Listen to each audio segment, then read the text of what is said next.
So there are some basic things that you'll need to know about money if you want to get ahead financially and become rich eventually. You don't need to be a math whiz, but you do need to understand basic percentages and some just general concepts about finance. So in this video, we'll just go over some basic concepts and some things that you need to know about money. Let's go. So the first thing is that you need to know what net worth is. It's assets minus liabilities. So they usually use this in business a lot, but you can use this in personal finance as well. So in its most basic terms, assets are things you own that hold value, and liabilities are things that cost you money. Now, assets can be further broken down into appreciating assets, that's assets that grow in value over time, or depreciating assets that lose value over time. You can also have income-producing assets, such as a stock portfolio or rental property that you rent out to somebody else that's bringing in income, so an income-producing asset. And you can have assets that don't produce income, like the house that you live in won't be producing income unless you sell it down the road. But in the meantime, it's not producing income. And liabilities usually are if you owe money on something, like you've borrowed money and you have a loan on that. But it could also be something that has ongoing maintenance costs over time. That could also be considered a liability. So your goal, if you want to increase your net worth, is to increase your assets and decrease your liabilities. Now, there's been a lot of talk about what an asset is and isn't, especially after the Rich Dad, Poor Dad book came out. He went into detail that he was saying your house that you live in is not an asset because it doesn't produce income. But he's being a little bit simplistic here, because even though the house that you live in may incur liabilities such as the home loan and ongoing maintenance and not produce any income, it is still considered an asset. If you went to any financial institute and you were filling in your assets and liabilities to maybe you were applying for a loan or something, they would definitely include your house as an asset. It may be a non-income producing asset, but it's definitely an appreciating asset. Likewise, a car, well, most cars, is an asset, even though it's a depreciating asset, and if you owe money on it, it's also considered there'll be a liability to that asset as well. So it may not be a good asset, but it's still an asset because you could potentially sell that tomorrow and get some cash for it. The general rule of thumb, if you want to get ahead financially and if you want to build your net worth, is to only concentrate mainly on appreciating assets, and especially those that are income producing. So things like stock portfolios, investment properties, things like that. Another good rule of thumb is to never borrow money, never incur a liability on something that's a depreciating asset. So you wouldn't want to get a loan for a car or any other thing like a holiday. Well, a holiday isn't an asset, but anything that's going to lower value or not bring you any income, you shouldn't be borrowing money for. The only things you should be borrowing money for is an appreciating asset that will earn you more than the interest that you're paying. The next concept that you need to understand is cash flow, or positive cash flow, which is basically income minus expenses. I recently did a poll on my Instagram stories and I asked which was more important, net worth or cash flow, and most of you did say cash flow, and I absolutely agree with that, mostly because you need cash flow, you need positive cash flow to be able to not only live your life and pay your expenses, but also to build net worth. It's very hard to go from a high net worth to a positive cash flow. You've heard of people who are house rich but cash poor.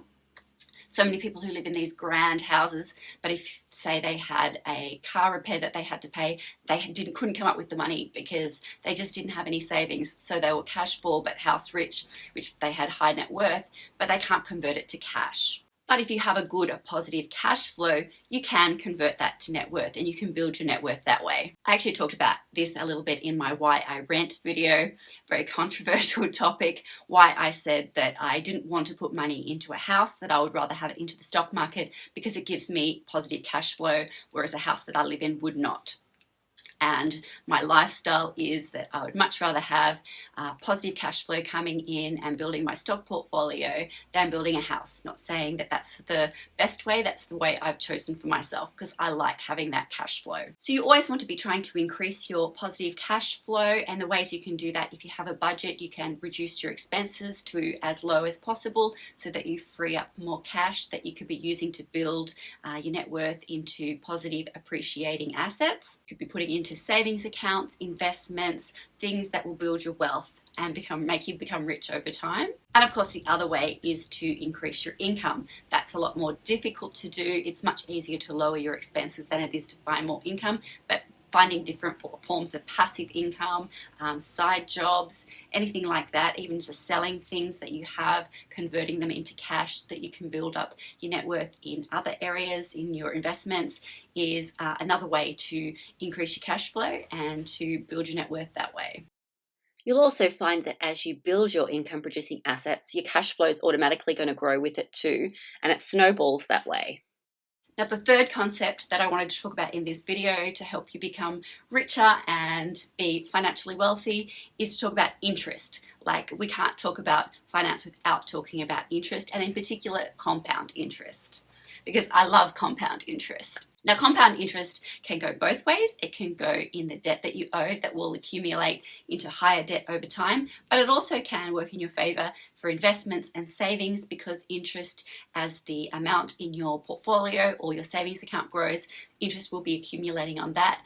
So you're getting interest on interest as well as the money that you've put in. So basically, you want to be avoiding any sort of interest payments that the minimum payment doesn't actually cover the amount of interest that you're getting on the loan.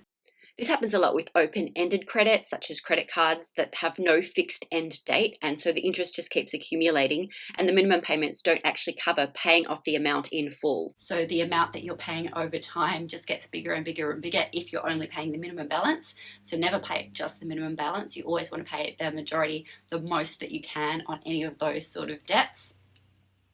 And likewise, when you're looking to put your money in, say, a savings account or an investment account, you want to be looking at the types of returns that you can get, like average stock market returns in Australia have been averaging around 8-9% annually.